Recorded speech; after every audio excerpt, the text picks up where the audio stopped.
Salut les filles. Alors comme ça, on a été émoustillé, on a été troublé, on a été heurté dans sa sensibilité lorsque je me suis attaqué à vos gourous préférés. Comme c'est magnifique, comme c'est beau. Alors le padré va vous faire une petite séance de thérapie collective pour que vous puissiez ne plus avoir peur et ne plus pleurer lorsque je vais frapper vos gourous. Alors, blague à part, donc après avoir trollé Psyo et KB, je m'aperçois que bah, c'est très en tendance, hein. Il y a beaucoup de gens que voilà, ça a heurté votre sensibilité, vous êtes senti fragilisé. Mais ça fait des vues, donc je continue, hein. C'est assez marrant. Et c'est assez marrant la mauvaise foi, etc. Enfin, je crois que c'est la vidéo où j'ai eu le plus de pouces vers le bas. Donc du coup, je me suis dit ben, qu'on va creuser le truc. Parce qu'en fait, il s'avère que la Serbie, les gars, c'est factuel, hein. C'est l'un des pays qui est le plus en cause dans la criminalité en France et en Europe. Donc du coup, je me suis allé poser la vraie question. D'accord? Parce que j'ai déjà mis une PLS à Marc qui disait un peu n'importe quoi, mais pas totalement. Attention, j'ai dit qu'il se basait sur un index qui était quand même un petit peu foireux, mais le fait que la France soit un pays insécurisé, oui, ça c'est réel, ça c'est factuel, mais on va essayer de quantifier ça. Et c'est là justement que KB et Psyo vont être en PLS parce que l'origine, en tout cas des armes, c'est le pays de Psyo, hein, c'est la Serbie et les Balkans en général. Voilà. Donc c'est peut-être les Maghrébins qui font le trafic, mais ceux qui fournissent les armes, ce sont les congénères de Psyo. Donc Psyo, si tu te fais braquer un jour, sache que ce sera un peu, d'une certaine manière, à cause de tes cousins. Voilà. Alors donc, quels sont les principaux facteurs de l'insécurité en France et en Europe? Alors comme d'habitude, le protocole, c'est je demande à Gemini, Grok et Perplexity. Vous allez voir que leurs réponses ne sont pas tout à fait les mêmes au niveau des classements, etc. Notamment, il y en a qui disent oui, oui, la Serbie c'est le numéro un, d'autres qui disent non, c'est pas la Serbie, mais la Serbie reste dans le trio de tête quand même, hein, soyons clairs. La Serbie elle reste dans le trio de tête. Et tous s'accordent sur le fait que ça fait depuis les années 90, hein, donc ça fait plus de 35 ans maintenant que ça dure, hein. Donc c'est pas juste ils ont fait une saison, non, non, ça fait 35 ans que ça dure. Voilà. Et vous allez voir que Google Gemini va citer la vidéo que j'ai partagée à la base. Que d'ailleurs tous les fragiles qui ont commenté, qui étaient vénères, etc., il n'y en a aucun d'entre vous qui a regardé le documentaire. Ce qui montre votre niveau de mauvaise foi stratosphérique. Donc les filles, arrêtez de faire les effarouchés et acceptez la vérité. Parce que ici, sur cette chaîne, on cherche la vérité et on donne des sources. Je suis pas un guignolo à la marque. Je viens pas faire le malin pour dire voilà c'est ce que je pense. On n'a rien à cirer de ce que je pense. On n'a rien à cirer de ce que vous pensez. Ce qu'on en a à cirer, c'est la vérité. Et la vérité, c'est pas vous, c'est pas moi, c'est les faits. On ne peut que l'approcher. C'est justement ça ma différence majeure avec Marc le Guignolo. C'est que moi je dis pas les gars j'ai raison. Je dis les gars, voilà ce que j'ai cherché, voilà ce que j'ai trouvé, voilà les sources. Est-ce que vous avez mieux? Non, donc fermez-la. Si vous avez mieux, dites-le. Voilà ce que je dis. Voilà pourquoi je suis tranchant. Parce que j'en ai rien à foutre, moi. Je ne suis pas là pour dire j'ai raison. Je suis là pour dire je cherche la vérité. Et jusqu'à preuve du contraire, tant que personne n'a de meilleurs arguments et de meilleures sources que moi, fermez-la. C'est aussi simple que ça. Donc, facteur de l'insécurité en France et en Europe. L'insécurité est un concept complexe qui mélange des données objectives, statistiques de la criminalité, et des perceptions subjectives, sentiments d'insécurité. En fait, même les soi-disant données objectives, statistiques de la criminalité, non, en fait, les seules statistiques qui sont objectives, c'est les statistiques de la mortalité. C'est pas moi qui le dis, c'est Alain Bauer, le grand Manitou du Grand Orient de France, spécialiste de la criminalité, qui dit la seule statistique objective, c'est la mortalité. Bah oui, parce que la violence ou même la criminalité, bah, ça va dépendre des lois, etc. Alors que la mortalité, ça c'est clair, hein. Une fois que le corps il est mort, il est mort. Donc on peut compter les morts. C'est la seule chose qu'on peut compter avec certitude. Parce que blessé, c'est quoi? On va dire quoi? C'est quoi le niveau de violence? Qu'est-ce que c'est une blessure et ainsi de suite? Ça reste subjectif, en fait. Alors que par contre, la mortalité, ça, voilà. Donc voilà, ça c'est petite critique. Et c'est comme je le disais, quand je regardais l'index Numbeo, celui qui avait pris marque, etc., c'est pas parce que c'est un indice, c'est pas parce que c'est une IA, etc., qu'il faut boire les paroles. C'est pour ça aussi que je vous dis, bande de crétins, prenez l'esprit critique. Prenez l'esprit critique vis-à-vis de vos youtubeurs préférés, prenez l'esprit critique encore plus. Vous devez être d'autant plus vigilant que vous appréciez les gens. plus vous appréciez une personne, plus son discours entre en résonance avec ce que vous pensez déjà, donc plus ça confirme ce que vous pensiez déjà, plus vous devez être vigilant par rapport à ça. D'accord ? Voilà. Donc, et des perceptions subjectives, sentiments de sécurité. Les principaux facteurs qui y contribuent en France et en Europe sont multiples et sont souvent interconnectés. Numéro 1, la criminalité et la délinquance. Violence physique et sexuelle. Les statistiques montrent une augmentation des coups et blessures volontaires, des homicides, des viols et des agressions sexuelles. Crimes contre les biens, cambriolage.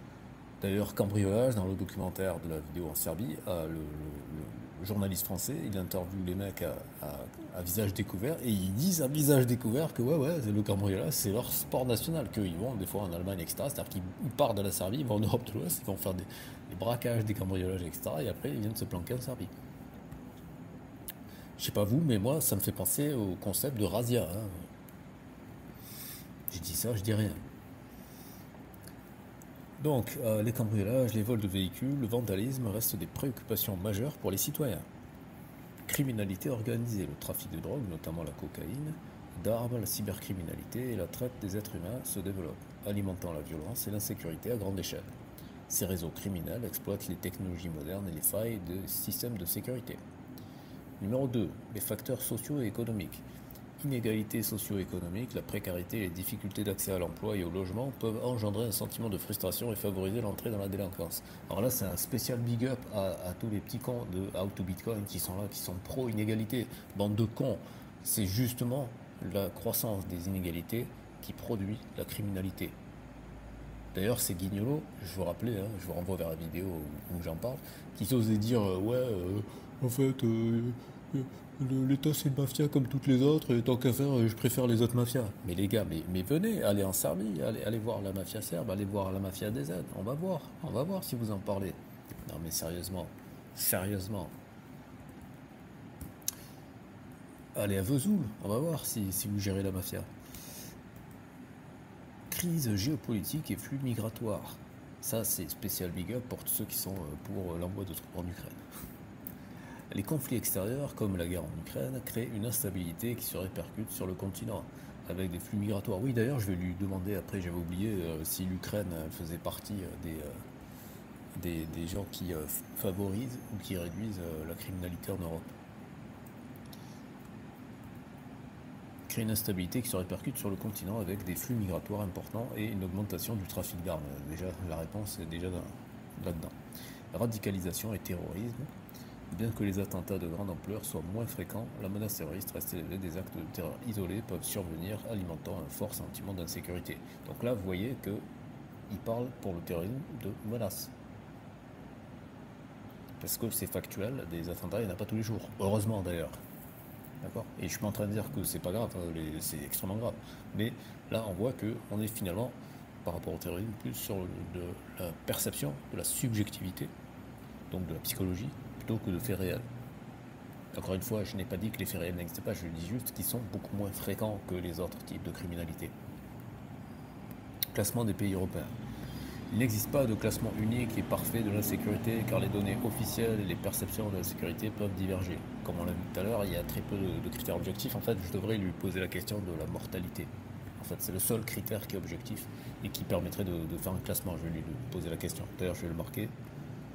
Quel est le classement par taux d'homicide?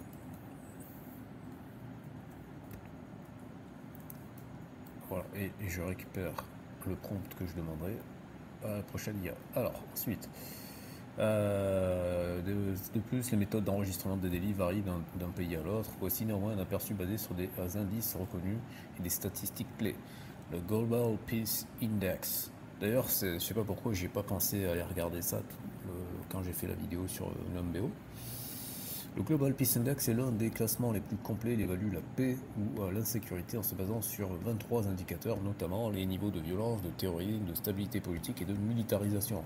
Et là, on a quand même une réponse effectivement qui paraît plus cohérente avec l'image mentale qu'on a. L'Islande, pourquoi? Parce que l'Islande, ils sont que 300 000 habitants, qui sont quasiment tous cousins, et qu'eux, ils sont perchés, je veux dire, coupés du monde. Donc, il n'y a aucune raison qui justifie qu'il y ait de la violence ou je sais pas quoi, parce qu'ils ont un niveau de paix géographiquement assuré, ils ont un niveau énergétique gratuit puisqu'ils ont la géothermie, donc ils n'ont pas besoin d'être dépendants des pays pétroliers et donc de tout le merdier géopolitique que ça implique. Et comme je l'ai dit, ils sont quasiment entre cousins et une densité de population très faible. Donc voilà, tout est fait pour qu'ils vivent peinard. L'Irlande, l'Autriche, le Danemark, la Suisse et le Portugal.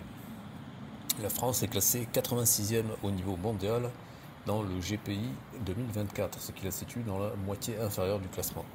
Donc ce classement-là confirme que, voilà, quand il y a plusieurs classements qui confirment qu'on a une position de merde, c'est qu'on a une position de merde. Au bout d'un moment, quand tous les faisceaux sont convergents, il faut accepter la réalité. Statistiques de la criminalité, Eurostat. Les données d'Eurostat se concentrent sur les crimes déclarés et la perception de la sécurité par les citoyens. Donc là, c'est du déclaratif et du perçu, donc c'est très subjectif, d'accord ? Par les citoyens, un rapport récent met en lumière les pays où les citoyens ont le plus souvent été confrontés à la criminalité, à la violence ou au vandalisme en 2023. Pays avec les taux de criminalité et de violence perçus les plus élevés, les Pays-Bas. Donc vous voyez dans la vidéo de Marc qui disait ouais Numbeo il dit que Amsterdam c'est super safe, pas vraiment. La Bulgarie, la France, l'Espagne et la Belgique. Par contre les pays où c'est considéré comme étant la perception de sécurité la plus forte, bon, c'est rigolo quand on connaît l'actualité. Croatie, Lituanie, Pologne, Slovaquie et Estonie, parce que la Pologne et l'Estonie, je pense qu'en ce moment, ils ont une perception de menace russe qui doit être quand même assez importante. Donc c'est important de tempérer ce genre de choses. En conclusion, des pays comme l'Islande, le Portugal et l'Autriche sont systématiquement considérés comme les plus sûrs. Ça me paraît tout à fait crédible. La France se trouve dans une position intermédiaire où les crimes contre les biens et les violences enregistrées sont significatifs et où le sentiment d'insécurité est plus élevé que dans d'autres pays européens. Alors, je poursuis. Après, on fera les autres IA, mais on fait tout d'abord avec Gemini, après tout avec Grok et après tout avec Perplexity. D'où viennent les armes utilisées par les gangs et les trafiquants en France et en Europe? Les armes utilisées par les gangs et trafiquants en France et en Europe proviennent de sources diverses et empruntent des filières complexes qui peuvent être classées en 3 catégories principales. Stock illicite provenant d'Europe de l'Est et des Balkans. Il n'a pas parlé chinois, je ne lui ai pas dit est-ce que ça vient de Serbie, je lui ai dit d'où ça vient. Et il m'a dit il y a plusieurs sources, mais la première source qu'il m'a citée, c'est Europe de l'Est et Balkans. C'est la source principale. Je veux dire, c'est lui qui le dit, c'est clair, net et précis. C'est la source principale des armes de guerre, fusils d'assaut, type Kalachnikov, pistolets mitrailleurs, sur le marché noir européen. L'héritage des conflits après la chute de l'URSS et les guerres derrière les Balkans, ex-Yougoslavie, d'énormes stocks d'armes et de munitions ont été abandonnés ou pillés. Ces régions sont devenues une plaque tournante majeure pour le trafic d'armes à feu vers l'Europe de l'Ouest. Armes démilitarisées et réactivées, un phénomène répandu est la réactivation d'armes rendues inopérantes, démilitarisées, des pistolets ou des fusils d'assaut achevés légalement après avoir été neutralisés sont ensuite modifiés dans les ateliers clandestins pour redevenir fonctionnels. La filière des Balkans.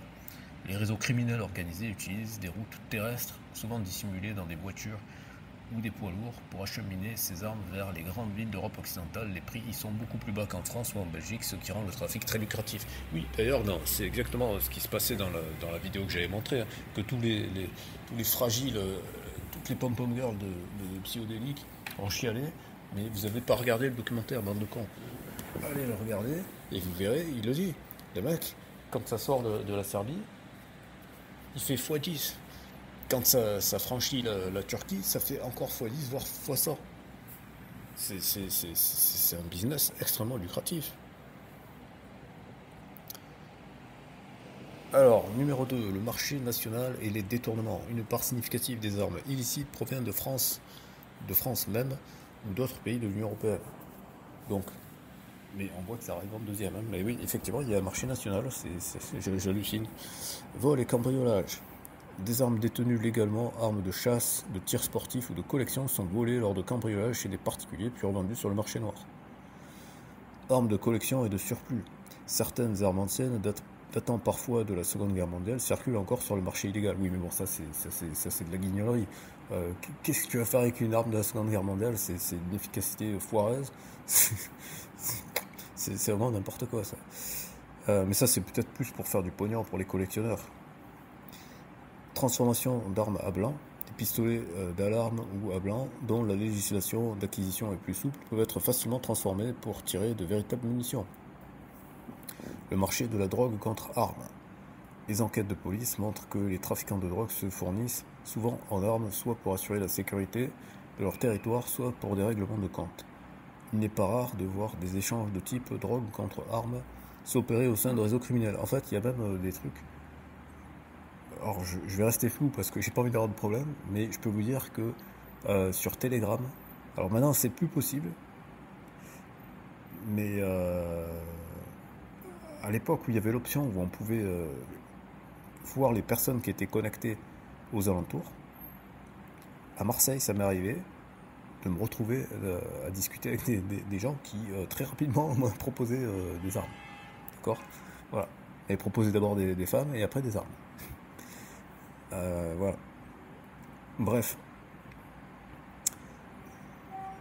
Numéro 3, autre source internationale et nouvelles technologies. Le trafic international des armes peuvent être acheminées depuis des zones de conflit en Afrique, au Moyen-Orient ou en Amérique du Sud, via des routes maritimes ou des voies de transport de marchandises. Ces trafics sont complexes et impliquent souvent des organisations criminelles transnationales. La production artisanale et l'impression 3D. Eh oui, on a tendance à l'oublier, mais avec les imprimantes 3D maintenant, effectivement, avec Internet, les gens ils peuvent fabriquer des armes comme ça, quasiment gratuitement. Bien moins répandu, par contre, ils sont clairs, bien moins répandu que les sources précédentes, la fabrication artisanale ou l'impression en 3D de certaines pièces d'armes et une source croissante de préoccupation pour les autorités. Les ateliers clandestins ont déjà été démantelés en Europe, démontrant la capacité des réseaux à se diversifier. Bah oui, parce qu'en fait, alors évidemment, ça nécessite d'avoir une imprimante 3D, d'avoir les compétences techniques pour savoir s'en servir. Donc cette fois, la barrière à l'entrée, c'est une barrière, j'allais dire, intellectuelle. Mais d'un point de vue financier, c'est beaucoup moins coûteux et c'est beaucoup moins risqué. Et le niveau de production, à mon avis, pour les années à venir, c'est ce qui va détruire le trafic international. Parce que les gens, ils vont se former et ce sera vachement plus efficace. La vente en ligne. Les réseaux sociaux cryptés et les forums du dark web sont également des lieux d'échange et de vente d'armes où les acheteurs et les vendeurs peuvent communiquer sans être détectés, facilitant ainsi les transactions et le transport. Bon, ça, je dirais que c'est minime parce que c'est plus la voie de communication, parce que il faut bien qu'il y ait des gens qui physiquement ils apportent les armes. Hein, donc je dirais que ça, le coup de fin de pour justifier d'aller espionner les réseaux sociaux, etc. Comme je l'ai dit, avec les imprimantes 3D, de toute façon, il n'y aura même plus besoin de communiquer avec des trafiquants. Donc, voilà. Alors, du coup, après, je lui pose la question franchement, parce qu'il a parlé des Balkans, mais il n'a pas dit nommément la Serbie. Je dis, ouais, la Serbie, elle joue-t-elle un rôle prépondérant dans le trafic d'armes? Et là, Google Gemini, lui, il est sans embâche. Il a dit oui, direct, cash. Vous allez voir plus tard que Grok, il est plus nuancé, mais pour Google Gemini, c'est un oui direct. Oui, la Serbie, et plus largement la région des Balkans, joue un rôle prépondérant dans le trafic d'armes à destination de la France et de l'Europe. Ce rôle s'explique par plusieurs facteurs à la fois historiques et géopolitiques. Numéro 1. L'héritage des conflits. C'est la cause principale de la prolifération des armes dans la région. Les guerres qui ont suivi la dissolution de l'ex-Yougoslavie dans les années 90 ont laissé derrière elles d'énormes stocks d'armes et de munitions qui ont été pillées ou abandonnées. Ces armes sont devenues une source massive pour le marché noir. On estime que des millions d'armes circulent encore illégalement dans les Balkans occidentaux. La Serbie, en particulier, a une longue histoire de production et d'exportation d'armes, y compris de fusils d'assaut comme la version serbe de l'AK-47, la Zastava M70, qui sont devenues des armes de choix pour les gangs et les terroristes en Europe. Les rapports d'Europol et les enquêtes judiciaires ont régulièrement établi un lien entre les armes saisies en France et les Balkans. Donc tu vois, Psyo, si des gens ils faisaient comme toi, on te mettrait une cible dans le dos. On te dirait, voilà, il faut dégager les Serbes, c'est eux qui foutent la merde en Europe et compagnie.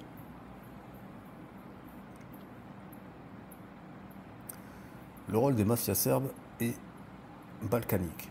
Les organisations criminelles serbes sont très bien établies et sont impliquées dans de nombreux trafics, dont celui des armes. J'ai bien entendu la phrase. Dans de nombreux trafics, dont celui des armes, c'est même pas le seul. Elles utilisent des réseaux de contrebande très organisés pour transporter les armes vers l'Europe de l'Ouest, souvent en parallèle avec le trafic de drogue et d'êtres humains. Ces réseaux de commerce de fourmis c'est-à-dire de l'acheminement de petites quantités à la fois, sont difficiles à détecter et permettent un flux constant d'armes. 3. La filière de la réactivation. Un autre aspect du rôle serbe est la transformation d'armes. Des armes démilitarisées ou des répliques achetées à bas prix dans les régions peuvent être réactivées par des armuriers clandestins serbes ou d'autres nationalités et revendues à un prix beaucoup plus élevé en Europe occidentale. Il est important de noter que la Serbie coopère avec des partenaires européens, dont la France, pour lutter contre ce trafic. Oui, mais comme on le voit dans le documentaire, les autorités, ils sont de mèche avec les trafiquants. Donc en fait, quand ils disent qu'ils coopèrent avec la France, par exemple, ils les prennent pour des cons. Des accords de coopération ont été signés pour renforcer les échanges de renseignements et la lutte contre la criminalité organisée. Cependant, malgré ces efforts, la région des Balkans reste un fournisseur majeur d'armes illicites pour l'Europe en raison des énormes stocks hérités des conflits passés et de la force des réseaux criminels locaux. Alors, quels sont les autres trafics auxquels la Serbie participe? En plus du trafic d'armes, la Serbie et les réseaux criminels serbes participent à plusieurs autres trafics majeurs qui alimentent le crime organisé en Europe. Ces activités se caractérisent par un haut niveau d'organisation et une présence transnationale. Trafic de stupéfiants. La Serbie est une plaque tournante majeure pour le trafic de drogue en Europe. Vous avez entendu, une plaque tournante majeure. C'est pas anecdotique, c'est pas oui, on participe un peu comme il y a du trafic dans tous les pays. Non, c'est une plaque tournante majeure. Des groupes criminels serbes comme le tristement célèbre clan de la mafia Zemun. Non, j'avais pas lu ce passage. Putain, Zemmour, il a les choses servies, sérieux les gars. Ah non, c'est excellent. Ou le groupe America sont des acteurs clés dans l'acheminement de la cocaïne et de l'héroïne. Cocaïne. Les réseaux serbes sont particulièrement impliqués dans le trafic de cocaïne depuis l'Amérique du Sud. Et ça, c'est un truc qui géographiquement n'est pas logique. L'Amérique du Sud, c'est à l'ouest. Donc ça devrait être des pays, je sais pas moi, le Maroc, l'Espagne, le Portugal, ça devrait, et même carrément la France, ça devrait être les portes d'entrée. Et là, ils sont en train de nous dire que non, non, c'est la Serbie. Peut-être, je sais pas, hein, peut-être qu'il y a des partenariats, échanges d'armes versus drogue, hein, peut-être, hein, je sais pas. Hein. Vers les ports européens, souvent via l'Afrique de l'Ouest. Héroïne. Le pays se trouve sur la route des Balkans. Une voie historique pour le trafic d'opiacés venu depuis l'Asie. La Serbie joue aussi un rôle logistique important pour la distribution des drogues à travers le continent. 2. Trafic d'êtres humains et de migrants. Ah tiens, merde, Pio, t'en as marre des migrants? Bah peut-être appelle tes cousins, hein, parce qu'ils sont peut-être mieux renseignés. En tant que point de transit sur la route migratoire des Balkans, la Serbie est au cœur des filières de trafic d'êtres humains, trafic de migrants. Des réseaux de passeurs organisés opèrent pour acheminer des migrants illégaux vers l'Europe de l'Ouest, tirant d'énormes profits de ces mouvements. Ah putain merde, tes cousins ils font du pognon sur le compte des migrants, merde, Pio. C'est ballot. Exploitation sexuelle. Des femmes et des jeunes filles, souvent originaires d'Europe de l'Est, sont forcées à se prostituer. Et la Serbie est un milieu de transit ou des destinations de victimes. Numéro 3. Autre forme de criminalité organisée. Les mafias serbes sont souvent impliquées dans un large éventail d'autres activités criminelles lucratives. Vol et criminalité contre les biens. La Serbie est un centre de modification de véhicules volés qui sont ensuite revendus sur le marché noir. Criminalité financière. Le blanchiment d'argent est une activité courante, notamment par l'infiltration de l'économie légale et l'investissement dans le secteur immobilier pour nettoyer l'argent sale. C'est exactement ce dont ils parlent dans le documentaire, encore les gens. Allez voir ce documentaire, au lieu de chialer dans les commentaires, allez voir le documentaire, parce que c'est exactement ce qu'ils disent. Contrebande, le trafic de cigarettes et de tabac est un autre commerce illégal significatif auquel la Serbie participe. Ah putain, je suis en train de penser les mecs à Barbès, Marlboro, Marlboro, Marlboro. Peut-être qu'en fait, leurs Marlboro, elles viennent de Serbie. Ou en tout cas, la Serbie fait la même chose.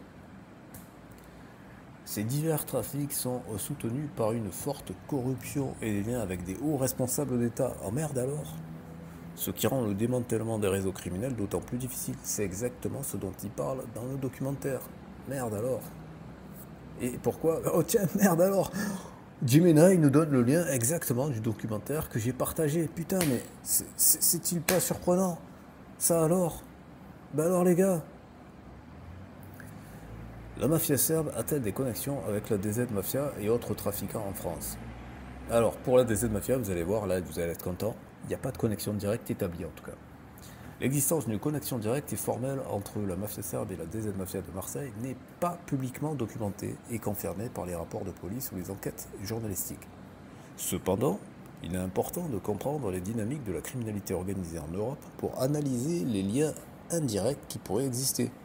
Numéro 1. Des réseaux de trafic distincts mais interconnectés. La mafia serbe est une entité transnationale bien établie spécialisée dans le trafic d'armes et de stupéfiants, cocaïne et héroïne, et d'êtres humains. Ces connexions en Europe de l'Ouest sont principalement axées sur les filières d'approvisionnement depuis les Balkans. Les organisations serbes ont historiquement collaboré avec d'autres mafias européennes, italiennes, russes pour le contrôle de certaines routes. La DZ Mafia, bien que très violente, est puissante à Marseille. Et avant tout un cartel de la drogue spécialisé dans la revente en détail en gros. Ses principaux liens pour l'approvisionnement en stupéfiants sont historiquement établis avec des réseaux basés en Algérie, au Maroc pour le cannabis et en Amérique du Sud pour la cocaïne. Il est possible que la DZ Mafia ait également des connexions avec la Mokro Mafia néerlandaise, une organisation criminelle marocaine et néerlandaise de grande envergure qui contrôle une part importante du trafic de cocaïne à l'échelle européenne. Mais en fait, là, je pense qu'il n'y a pas je pense pas qu'il y ait des connexions ici, c'est pour la partie du trafic d'armes qu'il va y avoir des connexions à mon avis. Une collaboration indirecte sur le marché noir. Même en l'absence de lien direct, une collaboration indirecte est probable et se fait principalement par le biais du marché des armes. C'est exactement ce que je vous disais. Les réseaux criminels serbes ont une source majeure d'armes illégales en Europe. La DZ Mafia, connue pour son utilisation d'armes de guerre, fusils d'assaut, fusils à pompe, pour les règlements de compte, a probablement un besoin constant d'approvisionnement. Les trafiquants d'armes des Balkans servent de grossistes pour de nombreux groupes criminels locaux en Europe, y compris des gangs en France. Il est donc plausible que les armes utilisées par la DZ Mafia, même si elles sont achetées à un intermédiaire français, aient pour origine des Balkans et par extension les filières serbes. En résumé, il n'y a pas de preuve d'une alliance stratégique directe entre la mafia serbe et la DZ Mafia pour le contrôle des territoires ou le trafic spécifique. Cependant, les deux entités opèrent sur un marché criminel européen où des échanges de biens illicites, notamment des armes, ont lieu. La mafia serbe agit comme un fournisseur pour des armes et la DZ Mafia comme un acheteur potentiel via des intermédiaires, ce qui crée un lien de fait entre leurs activités. Quels sont les trafics les plus importants en France? Quelles sont leurs connexions avec les autres trafiquants européens ou mondiaux? Quel serait le classement? Alors, le trafic de stupéfiants, c'est le trafic le plus important en France. Et c'est pour ça que la DZ Mafia est très puissante et dangereuse. Tant en termes de chiffre d'affaires que de violence associée. Il a un impact majeur sur la sécurité des quartiers et génère de nombreux règlements de compte. Et moi, j'ai été témoin de règlements de compte à Marseille, je peux vous dire que oui, c'est une réalité. Connexion internationale. La France est au cœur de plusieurs routes internationales. Le cannabis arrive principalement du Maroc, via l'Espagne, par des routes maritimes et terrestres. La cocaïne est importée d'Amérique du Sud, Colombie, Brésil, Pérou, et arrive en France via des plateformes logistiques européennes, Pays-Bas, Belgique, Espagne, ou directement par les ports français comme Le Havre ou Marseille. L'héroïne provient de la route des Balkans, depuis la Turquie, le Pakistan et l'Afghanistan. Classement. Le trafic de stupéfiants est le premier trafic en France en termes de volume d'activité et de chiffre d'affaires, estimé à plusieurs milliards d'euros par an. Le deuxième, c'est le trafic d'armes. Le trafic d'armes illégales. Bien que moins lucratif que le trafic de drogue, il est crucial car il alimente la violence des gangs et les trafiquants de drogue. Ben oui, parce que les trafiquants de drogue, ils ont besoin d'armes de toute façon. Donc, de facto, il est là. Connexion internationale. Les armes de guerre, Kalachnikov, pistolets, proviennent essentiellement des stocks illégaux des Balkans, Serbie, Bosnie et Albanie, héritées des guerres des années 90. Elles sont acheminées par voie terrestre. Classement, le trafic d'armes est le deuxième trafic par son importance, non pas pour son chiffre d'affaires, mais pour son rôle dans la progression des violences et des règlements de compte liés à d'autres trafics. Numéro 3, le trafic d'êtres humains. Ce trafic inclut l'exploitation sexuelle, le travail forcé et l'aide à l'immigration clandestine. Connexion internationale. Les victimes proviennent principalement de l'Est de l'Europe, de l'Asie du Sud-Est, d'Afrique, Nigeria et d'Amérique du Sud. Les réseaux qui les font venir en France sont des organisations criminelles transnationales qui opèrent sur plusieurs continents. Classement. Il s'agit d'un trafic très lucratif mais difficile à chiffrer précisément. Il est souvent considéré comme le troisième trafic le plus important en France en raison de ses profits et de l'ampleur du phénomène. autres trafics importants. D'autres trafics majeurs ont une forte connexion internationale. Blanchiment d'argent, c'est le corollaire de tous les trafics. Il est estimé à des dizaines de milliards d'euros par an. Il est souvent géré par des réseaux spécialisés, notamment ceux des mafias italiennes ou des réseaux financiers basés en Asie et au Moyen-Orient. Contrefaçon, essentiellement orchestrée par des réseaux criminels asiatiques, elle représente des milliards d'euros de manque à gagner pour l'État et les entreprises. Trafic de biens culturels. Les œuvres volées en France sont souvent revendues à l'international via des réseaux spécialisés. Trafic de tabac. Le tabac de contrebande provient majoritairement d'Europe de l'Est et d'Afrique du Nord. Donc même combat, psycho, les rebeux sont tes cousins. Ça te fait du bien d'entendre ça. Alors, on passe à Grok. Quels sont les principaux facteurs d'insécurité en France et en Europe? Peux-tu établir un classement des pays? Principaux facteurs d'insécurité en France et en Europe. L'insécurité en France et en Europe est un phénomène multifactoriel, influencé par des dynamiques sociales, économiques, géopolitiques et institutionnelles, selon les données récentes de 2025. Donc là, ils donnent des données qui sont encore plus récentes que Google. Issues des rapports comme ceux d'Eurostat, Numbeo, donc on retrouve Numbeo, et l'Institut Montaigne. Elle se manifeste principalement par une hausse de la criminalité urbaine, des tensions sociales et de menaces hybrides. Ces facteurs ne sont pas uniformes. La France est particulièrement touchée par des violences liées au trafic de drogue et aux manifestations, tandis que l'Europe plus large fait face à des risques géopolitiques accrus dus au conflit en Ukraine.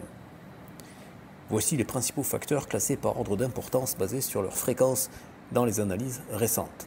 Numéro 1, la criminalité urbaine et organisée. Vol à l'arraché, cambriolage, agression et trafic de drogue dominent avec une hausse de 10% des signalements en Union européenne selon Eurostat. En France, les violences liées aux gangs et au narcotrafic, notamment dans les banlieues, sont en augmentation représentant 20% des homicides. L'Europe fait une criminalité organisée transfrontalière amplifiée par les réseaux sociaux. Menaces terroristes et extrémisme, qui sont placés en numéro 2. Persistante en Europe depuis 2015, avec des attentats sporadiques. Donc sporadique, pour ceux qui ne connaissent pas ce mot, ça veut dire ponctuel, qui arrive de temps en temps. Donc ça veut dire que la fréquence, elle est faible. Donc ils l'ont classé en numéro 2, mais c'est du coup un classement qui est plus de l'ordre subjectif, parce qu'en termes de faits, ils le disent, c'est rare. D'accord? Exemple France-Allemagne.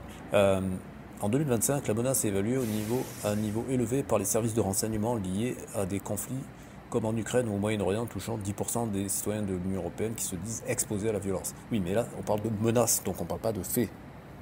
Donc ça reste juste du déclaratif, du psychologique. Numéro 3, inégalité sociale et tensions politiques. Grève, manifestations et instabilité politique. Exemple en France avec des perturbations des transports. Alimente l'insécurité perçue. Donc là, on est encore dans du psychologique. Les inégalités économiques, là par contre, les inégalités économiques, c'est pas du perçu. D'accord? Quand vous n'avez pas à bouffer, que vous n'avez pas de quoi vous payer un toit, là c'est concret, c'est réel, c'est pas du psychologique. Exacerbé par l'inflation post-2022, c'est-à-dire à cause de la guerre, ou plutôt à cause des sanctions envers la Russie. Contribue à une hausse de la délinquance juvénile et des violences sexuelles. Numéro 4. Risques géopolitiques et hybrides. Le conflit ukrainien et les tensions avec la Russie augmentent les craintes d'escalade en Europe de l'Est. Ajoutez-y la cybercriminalité et les interférences étrangères qui fragilisent la sécurité intérieure. Numéro 5. Les facteurs institutionnels. L'impuissance perçue des institutions, application du droit communautaire, Union européenne, et une police sous-équipée en France contribuent à un sentiment d'insécurité amplifié par les médias et les réseaux sociaux. Vous avez entendu? Amplifié par les médias et les réseaux sociaux. Donc là, on parle bien d'une menace, d'une insécurité psychologique, et il y a une psychose qui est engendrée par des médias comme Frontières, par exemple, ou CNews, au hasard, d'accord? Parce que là, on ne parle pas de faits, là, on parle de subjectivité, on parle de sensation, de sentiment d'insécurité, d'accord? Ces facteurs sont interconnectés, par exemple, la migration irrégulière est parfois critiquée comme amplificateur de la criminalité, mais les études soulignent plus les inégalités que l'origine ethnique.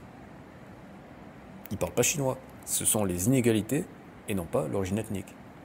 Donc les guignols de How to Bitcoin qui veulent de l'inégalité sont des connards, puisqu'ils veulent donc plus d'insécurité. C'est pas moi qui le dis, c'est Grok. Classement des pays européens par niveau d'insécurité. Ça fait mal, la France est numéro 1. C'est le pire en Europe. Pire qu'en Biélorussie, c'est catastrophique. Pour le classement, je m'appuie sur l'indice de criminalité Numbeo 2025. Donc il a repris Numbeo, donc du coup c'est pour ça qu'on retrouve les mêmes résultats. D'accord? Mais il va le compléter par le Global Peace Index. Donc, je m'appuie sur l'indice de criminalité Numbeo 2025, qui mesure la perception, donc c'est du psychologique, et les statistiques criminalité, donc là c'est pas du psychologique, c'est des statistiques enregistrées, mais c'est du déclaratif, d'accord? Donc on a vu que c'était compliqué, donc c'est pour ça que, d'ailleurs je vais le marquer ici, que après je lui poserai la question sur les homicides, parce qu'au final, le vrai classement, c'est le seul vrai classement, c'est celui des homicides. Parce que c'est le seul qui est objectif. Il est complété par le Global Peace Index 2025 pour les aspects plus larges, paix sociale, paix sociétale, militarisation, etc. La France se classe parmi les plus insécurisés d'Europe occidentale, mais l'Europe reste globalement sûre comparée au reste du monde. Ouais. Bon, après on verra si on demandera un tableau global, mais là déjà on voit que la France c'est la pire en Europe. Hein. Voici un tableau de 10 pays européens les plus insécurisés selon Numbeo. Donc là c'est que la perception, d'accord? Ce que je rappelle ici, Numbeo, il mesure la perception, d'accord? Donc on est dans l'ordre du psychologique. Oh, des violences urbaines, terrorisme, mais par contre GPI, bas niveau de sécurité. Donc ça veut dire que la France, elle est pas bonne sur la perception, elle est pas bonne non plus sur les choses qui sont enregistrées. Donc c'est quand même, ça converge quand même vers un niveau pourri quand même. Voilà. Donc on voit que la France est pire que la Biélorussie, pire que la Belgique, qui est elle-même pire que le Royaume-Uni, pire que la Suède, pire que l'Irlande et pire que l'Ukraine. Ce qui montre que finalement, la guerre en Ukraine, ça n'a pas l'air si mauvais que ça pour eux. Hein. Parce qu'ils ont l'air de vivre mieux que nous. Hein. Donc on en vient à s'interroger pourquoi est-ce qu'on leur envoie du pognon et des armes. Hein. Si la situation est plus mauvaise en France qu'en Ukraine, pourquoi la France continue d'envoyer des sous et des armes? Hein. Je pose la question au premier degré. Hein. Là, c'est pas sarcastique, c'est pas ironique, c'est factuel. Hein.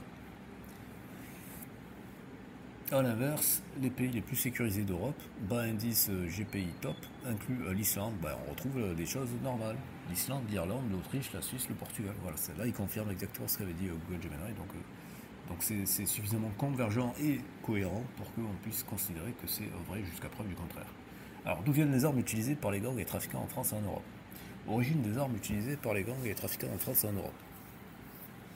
Les armes illicites circulant parmi les gangs et les trafiquants en France et en Europe proviennent d'un mélange de sources externes, principalement les zones de conflit post-soviétiques.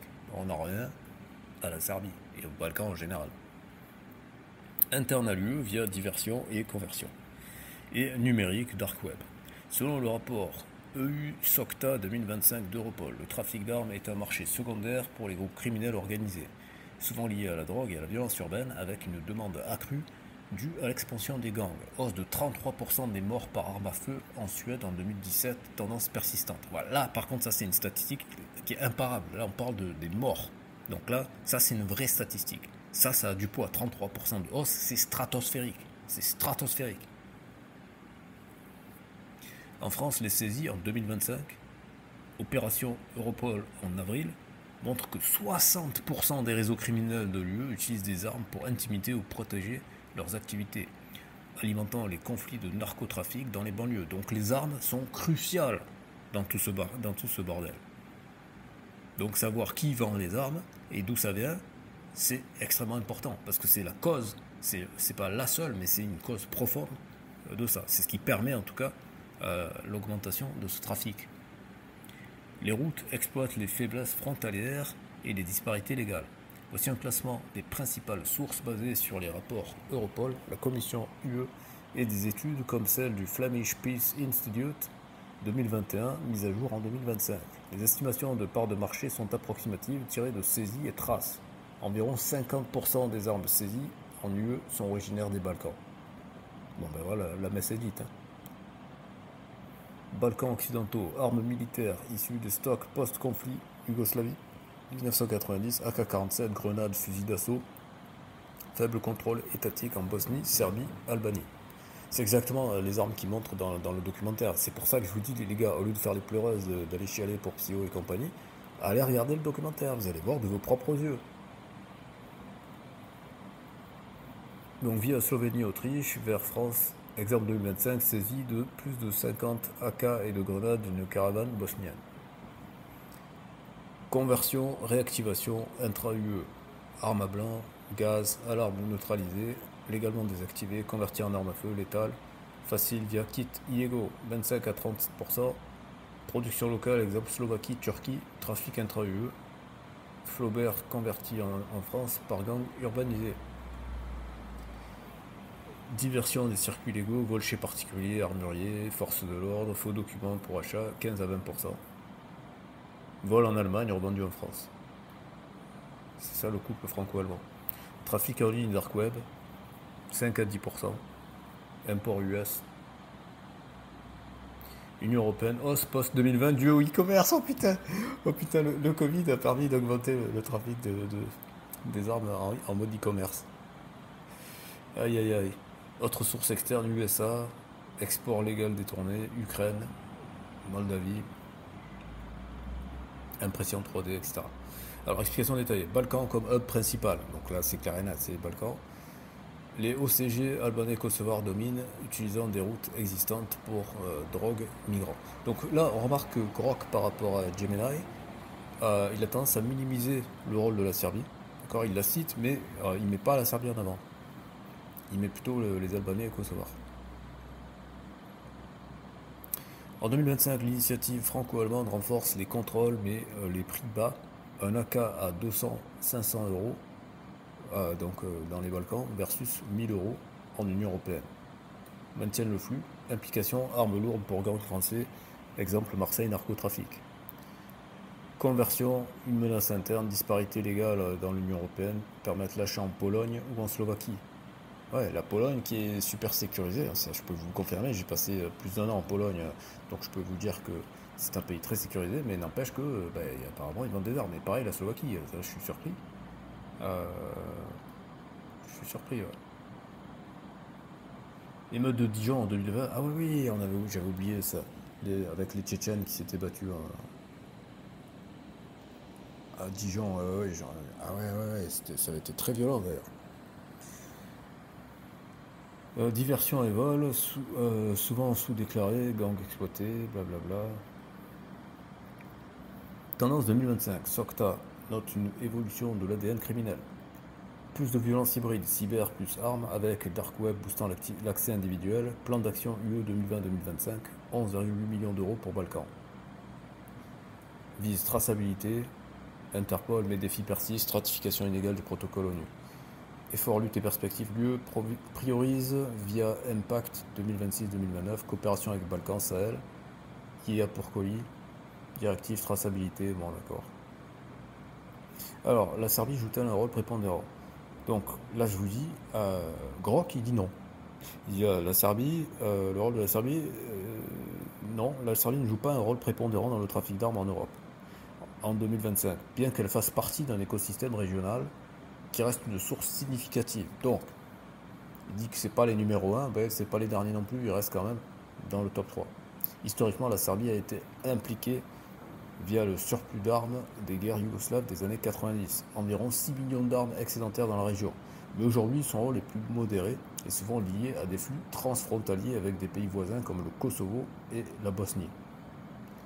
Les rapports d'Europol et de l'ONU soulignent que les Balkans occidentaux en général représentent 40 à 50% des armes illicites saisies en Union Européenne. Mais la Serbie n'est pas le hub principal. Des pays comme l'Albanie, gang albanais, et la Bosnie, stock post-conflit, dominent.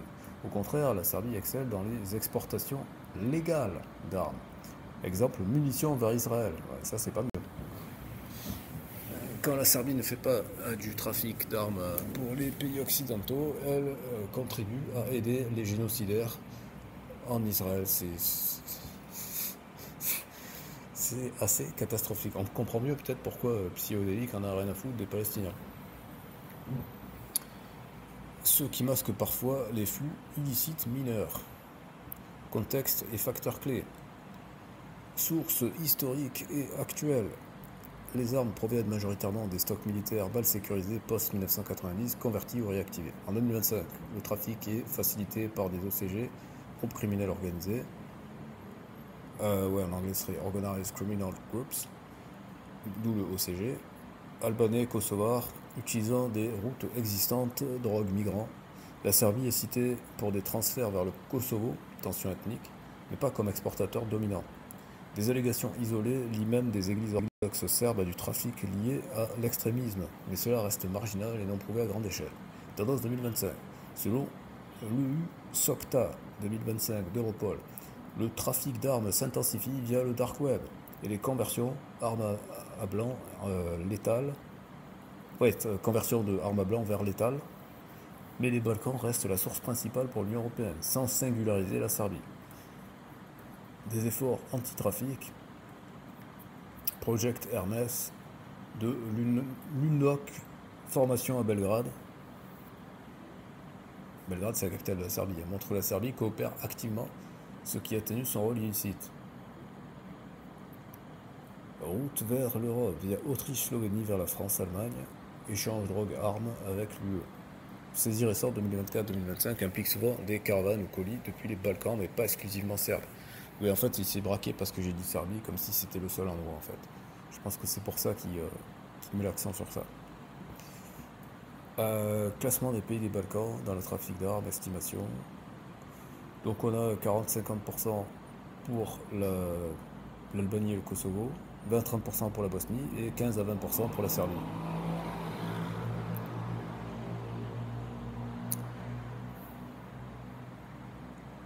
Rôle probable de la Serbie, 70% confirmé par un surplus historique, blablabla.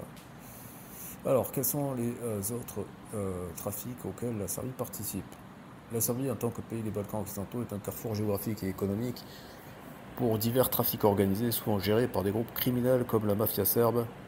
Ses activités sont liées à son héritage post-yougoslave, à sa position sur les routes migratoires, Balkan Route, et à des faiblesses institutionnelles, corruption, frontières poreuses. Selon le rapport de EU SOCTA 2025 d'Europol et le rapport US Type 2024 mis à jour en 2025, la Serbie est à la fois la source, transit et destination pour plusieurs trafics, avec une implication dans 30-40 groupes criminels organisés. Ces trafics génèrent des revenus estimés à des centaines de millions d'euros annuels, souvent interconnectés. Exemple, échange, drogue, armes. Les efforts anti-trafic, opérations Interpol comme Global Chain 2025 ont conduit à des arrestations, mais persistent des complicités officielles. Voilà, trafic de drogue, trafic d'êtres humains, contrebande de cigarettes, blanchiment d'argent, fraude financière, prostitution, jeux illégaux, cybercrime, etc., etc. Alors, la mafia serbe a-t-elle des connexions avec la DZ Mafia? Oui. Alors, c'est ça qui est curieux, hein, parce qu'il avait tendance à minimiser le rôle de la Serbie, mais là, contrairement à Google, qui lui disait non pour la connexion directe, lui il dit oui. La mafia serbe entretient des connexions avec le milieu criminel français, y compris des trafiquants de drogue, mais sont principalement indirectes. Ah bon, d'accord. Donc non, là en fait il rejoint Google Gemini. Plutôt que des alliances formelles ou structurées avec la DZ Mafia, qui est donc un réseau de gangs d'origine algérienne dominant le narcotrafic à Marseille. Ces liens s'inscrivent dans un écosystème pan-européen de trafic de drogue, d'armes et de cigarettes, où les Balkans servent de hub d'approvisionnement pour les réseaux français. Basé sur des sources ouvertes, rapports Europol, articles de presse et analyses criminologiques, il n'existe pas de preuves publiques d'une collaboration directe et exclusive entre la mafia. Ouais, il est très littéral comme garçon, Gros. Mafia serbe spécialisée dans le trafic de drogue, héroïne d'Afghanistan via Turquie, cigarettes et armes avec une présence en Europe occidentale, Autriche, Allemagne, France. Elle opère via des groupes comme les Pink Panthers, vol de bijoux, y compris à Paris en 2008. En France, elle est classée comme organisation criminelle étrangère active, mais sans domination locale. DZ Mafia, réseau informel de gangs d'origine algérienne, DZ pour Djezia, Argo pour Algérie, centré sur Marseille. Il contrôle une part significative du marché de la cocaïne et du cannabis avec une guerre sanglante contre le gang Yoda, 49 morts en 2023-2024. C'est une marque criminelle en expansion liée à des refuges comme Dubaï, et focalisée sur la distribution locale et des liens sud-américains. Exemple, cartel de Sinaloa pour méthamphétamine. Je sais pas, je connais pas. Je sais même pas où c'est Sinaloa. Nature des connexions, bon voilà, la mafia serbe fournit de l'héroïne, de la cocaïne, des Balkans vers Marseille, où la DZ distribue, bon voilà. Trafic d'armes, art de stock yougoslave, AK-47, transit par Serbie vers gang français, y compris DZ, blablabla. Géopolitiquement, les Balkans, Serbie incluse, sont un hub pour 40 à 50% des drogues entrant en Union européenne. Donc la moitié des drogues viennent de Serbie. Pardon, des Balkans en général. Alimente directement le narcotrafic, blablabla. Médiatiquement, vérification, etc. Quels sont les trafics les plus importants en France? Quelles sont les connexions avec les autres trafics européens mondiaux? Quel est le classement? Bon, on va directement sur le classement parce que j'ai plus d'énergie là pour lire. Là. Donc on a le narcotrafic, on a le trafic d'êtres humains, on a le trafic d'armes. Ah, c'est pas tout à fait le même classement que Gemini. Gemini, il a mis en 2 le trafic d'armes et en 3 le trafic d'êtres humains. Là, ils font l'inverse.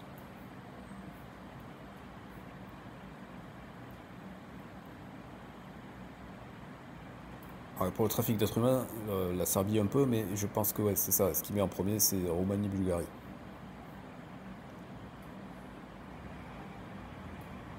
Mais pour le trafic d'armes, c'est les Balkans en premier. Hein, et il a mis cette fois Serbie en premier. Hein. Voilà, donc je lui pose la question sur les homicides et on va aller regarder ce que nous dit Perplexity. Alors, quels sont les principaux facteurs d'insécurité? Principaux facteurs, donc là, Perplexity, là, il n'a pas parlé chinois. Il a dit les principaux facteurs d'insécurité en France, c'est le laxisme et le dysfonctionnement judiciaire sont une cause fréquemment citée. Mais attention, ça c'est du déclaratif. C'est-à-dire qu'en gros, c'est les gens. Les gens ils disent ouais, la sécurité c'est à cause du laxisme. Donc laxisme judiciaire, laxisme éducatif, immigration, parce que c'est ça le trio, hein, c'est 35%, 31%, 30%. Donc ça fait grosso modo tout.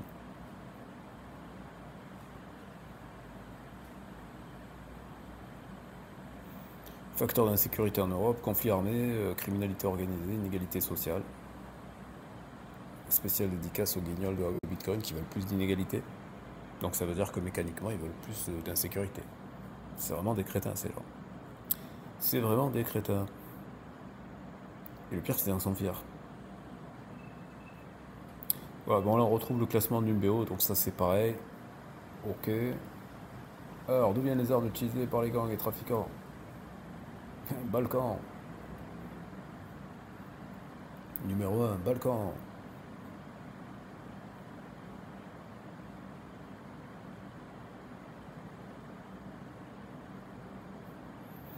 Kalachnikov, AR-15. Les armes lourdes. Ah mais sérieusement. Sérieusement. Voilà, l'essentiel des armes illégales provient des conflits passés de l'Europe de l'Est et des Balkans. Ah ouais.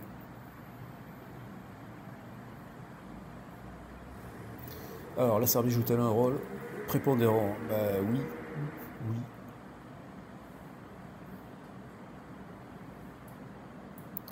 Voilà, donc ils parlent pas chinois. Avec des usines comme Prvi, Partisan, spécialisées dans la production de munitions. Qui ont connu un boom d'exportation ces dernières années, atteignant par exemple 800 millions d'euros en 2024. La Serbie est au cœur d'un équilibre géopolitique complexe entre ses aspirations européennes et ses liens forts avec la Russie. Cette situation lui confère un rôle stratégique dans la fourniture et le transit des armes en Europe. Elle a diversifié ses sources d'armement tout en maintenant une industrie locale capable d'approvisionner différents marchés, y compris via des réseaux illicites. La mafia serbe est connue pour ses connexions avec l'État profond et joue un rôle clé dans le trafic d'armes vers l'Europe occidentale, notamment via les Balkans, faisant de la Serbie une plaque tournante majeure pour l'acheminement d'armes et d'autres pays européens. Donc la Perplexity, il dit les termes, hein. Il est exactement sur la même ligne que Google et sur la même ligne que le documentaire.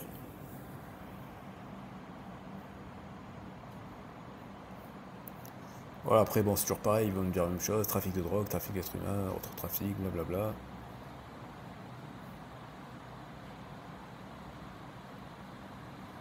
Alors lui, il dit oui pour la connexion entre la mafia serbe et la DZ mafia.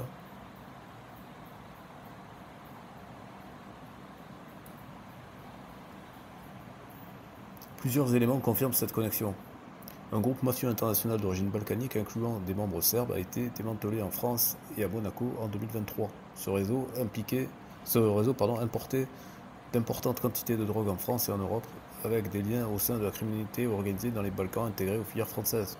La mafia serbe est impliquée dans le trafic de drogue, cocaïne, cannabis, et a des interactions avec d'autres groupes mafieux, y compris la mafia albanaise, et des organisations criminelles nord-africaines, dont la mafia algérienne. Voilà.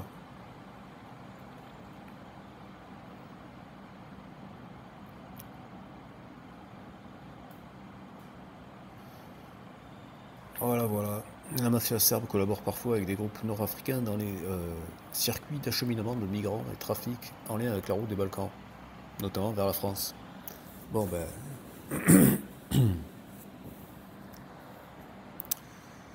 alors quels sont les trafics importants en France? Quelles sont leurs connexions? Blablabla. Trafic de drogue, trafic d'armes, trafic d'êtres humains. Il reprend le même classement que Google. 7 milliards d'euros par an le trafic de drogue, c'est hallucinant les gars. C'est hallucinant. Trafic d'armes et Balkans, Serbie. Hein.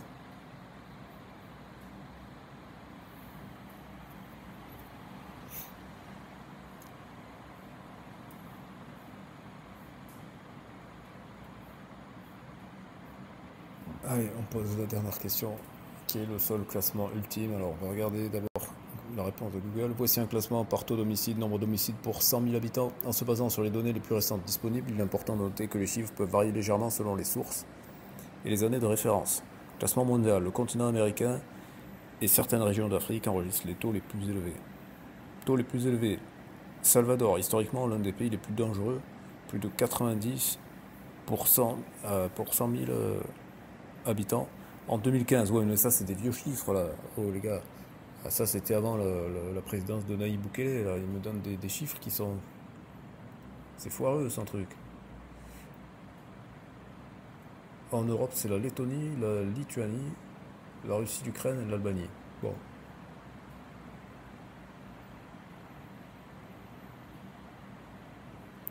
La France se situe dans la moyenne européenne avec un taux d'homicide faible par rapport aux standards internationaux, mais en légère augmentation ces dernières années.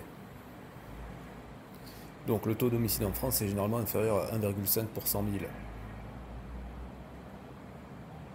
Bien que le taux ait été divisé par 2 depuis les années 90, il connaît une hausse ces dernières années, notamment en raison de l'intensification des règlements de compte liés au trafic de drogue à Marseille et dans d'autres villes. La messe est dite. Alors, qu'est-ce qu'il nous dit ici? Là, on a des chiffres, parce que l'autre, il était un peu foireux. Classement pour blablabla. Les données les plus récentes disponibles en septembre 2025 proviennent principalement d'Eurostat 2023. Ah bon, voilà, on commence à avoir des vrais chiffres, parce que bon, l'autre, il nous sort des trucs de 2015, ça va pas aller. Donc la Lettonie, notre principale hausse liée à l'alcool et l'inégalité. Bon, décidément, les How to Bitcoin, c'est vraiment des têtes à claque. Hein. L'inégalité, ça apporte que du mauvais. La Lituanie, violence domestique. L'Ukraine,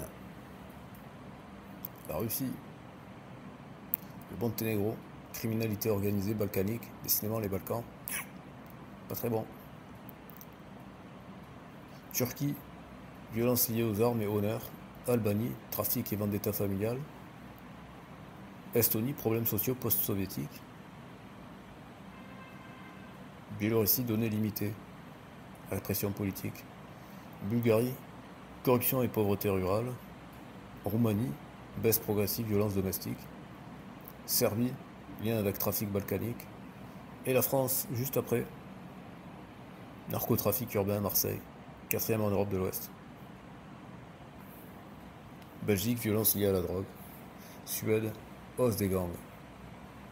Et on retrouve toujours les mêmes, même dans les plus sécurisés. Islande, Norvège, Suisse, Pays-Bas, Slovénie. Voilou, et on va voir celui de Perplexity. Alors qu'est-ce qu'il nous dit Perplexity? Voici le classement en Europe de l'Ouest. Bon, il donne à peu près le même chiffre, 1,2 pour la France.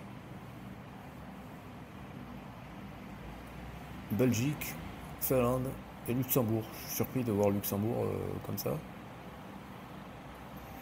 La Lettonie est le plus élevé d'Europe, hein. C'est 4, hein. C'est quasiment 4 fois plus que la France, hein. C'est énorme. Hein.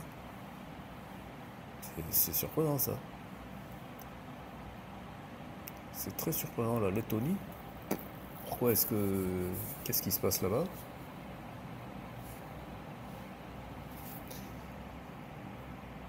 Voilà, donc, la morale de l'histoire, c'est que finalement, la France, quand même, en termes d'homicide, ben, ça reste tranquille quand même. En termes d'homicide, ça reste tranquille. Et c'est ça la seule statistique qui est purement objective et qu'on peut pas truquer. Voilà. Donc dites-moi dans les commentaires ce que vous en pensez. J'espère que le fan club de Psychodélique a bien pleuré. Et à très bientôt pour une prochaine vidéo.